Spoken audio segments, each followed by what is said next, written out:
Hey guys, welcome back. It's June 22nd, 2023. This is going to be collector vlog number 14. All right.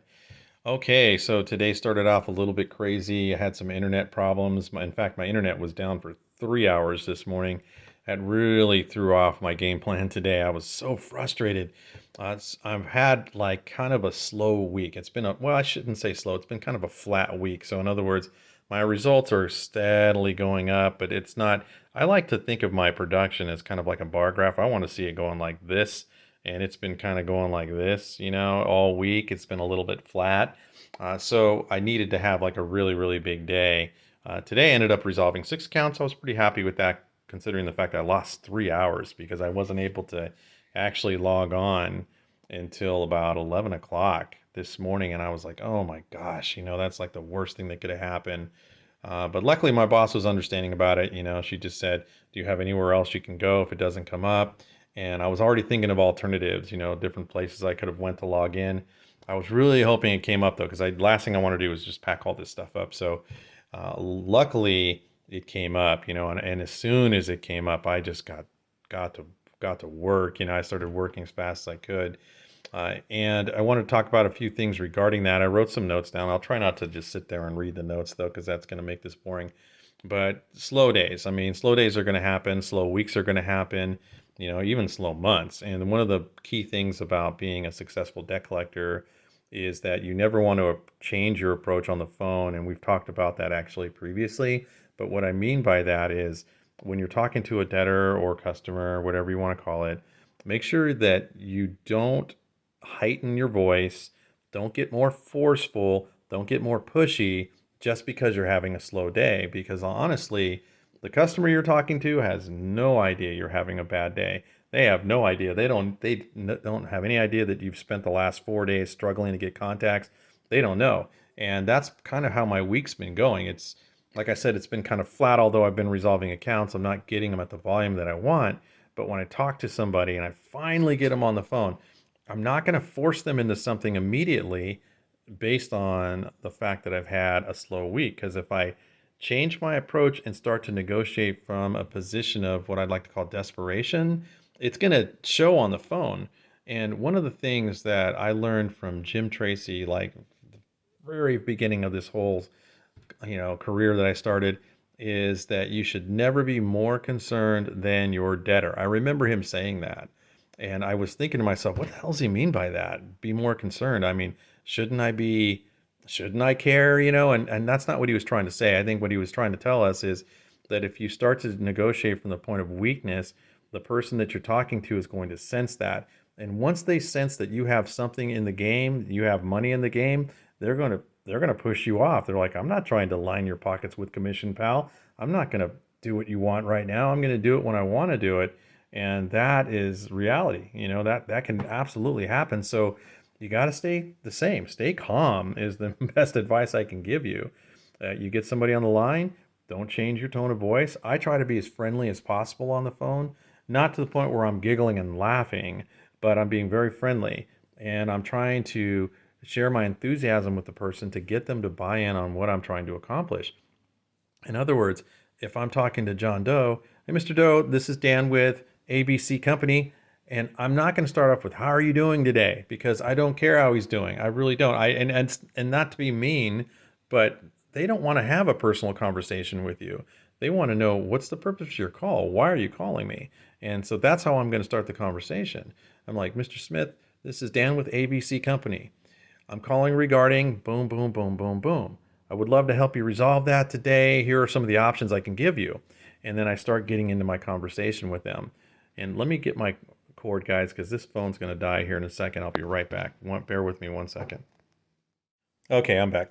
Okay, so what I was saying is once I get to the point where I'm starting to negotiate, I try to give options. And this is something that I learned in my early days of working at Diversified Collection Services. As a matter of fact, most of the negotiating skills that I use today are stuff that I learned from Jim Tracy and Diversified Collection Services. So, in other words, now I'm saying, okay, Mr. Smith, I'd love to help you today. Here are some options. Now, it's pretty obvious when you're doing regular collections, third party collections, that your objective is to get a balance in full. That's pretty obvious. So That's always my first option. So let's say the guy owes, I don't know, I'm going to give you a number. Let's say $3,000. So, Mr. Smith, the first option today is you can pay that balance in full. We can do that with a debit card, credit card, or check by phone. How would you like to take care of it? Now, I'm just going to stop right there with just that first line. I'm not going to ask or do anything else because I'm waiting for a response. Now, the debtor might turn around and go, well, listen, I cannot pay it in full. That's crazy. If I could pay it in full, it wouldn't be there with you right now. You can't get blood from a turnip, blah, blah, blah, blah, blah. So that's what I'm going to hear. And so I kind of expect that most of the time. But this is, remember, this is just the jumping off point of your negotiating process. So let's say he turns me down and he tells me I can't do that, otherwise I wouldn't be here. And I go, okay, I totally understand where you're coming from. That makes sense to me.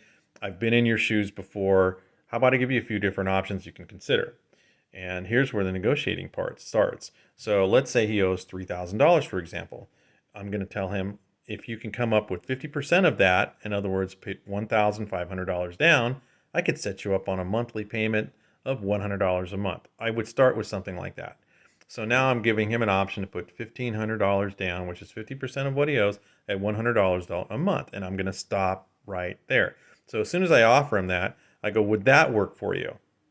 And then I just shut up. Let the customer or debtor do the rest. Do not engage anymore. And that's the mistake that a lot of collectors make, is they don't know when to stop and just shut up. And when I was training collectors, that was one of the things I would do. I'd be like, "No, no, no, don't say anything else." And I remember I remember that specifically. I have so many stories with people. I would actually mute their phone. I'm like, shut up, don't say anything. And they're like, wait, wait, wait, wait. And I'm like, no, no, no, no, no, just stop. And a lot of times the person is going to talk themselves into paying. Well, I can't come up with $1,500. I could probably do the $100 a month. And that's what you're going to probably hear. So that's okay, though. That's okay. So then I come back again and I go, well, I'll tell you what, sir. If you can't come up with the $1,500, I can understand that's a lot of money to come up with right now. $100 a month, you said that's feasible for you. What I can do is I can meet you in the middle. So rather than you coming up with $1,500 down, why don't we go ahead and just do $1,000 down? I'll increase the monthly payment to, let's say, $150. So you go 1,000 down, $150 a month, and it's going to give us the same result. We can do something like that. That's fine. And I just, again, zip, don't say anything and just stop. Now, if the person still says, well, I can't give you 1,000, I know I can do the 100. Now, here's where things are going to get tricky. Now, I've given them three options now. I said you can pay the 3,000 in full and just be done with it. You can do the 1,500 down at 100 a month, or you can do 1,000 down at 150 a month. Now, I've given him three reasonable options to resolve the debt, and the guy hasn't taken any of the three options. So now he's still saying, I can give you $100. I can give you $100. Now, we're now going to get to the point where we're going to ask money prompting questions. So in other words, let me ask you this. You like the $100 a month, right? Is that what you're saying? Yeah. Okay, so that one's going to require the $1,500 down. How much of the $1,500 do you have now? When can you come up with the rest? Real simple question. And once again, shut up. Don't say anything. Stop. The guy might turn around and say, hey, I can give you like 500 of that. Okay, great. Let me put you on hold. Give me 1 second. Now, I'm putting him on hold to do a couple things. One, I want to see, does this plan work for whatever my goal is? If $500 down and $100 a month is going to be fine for you, then go ahead and close your deal.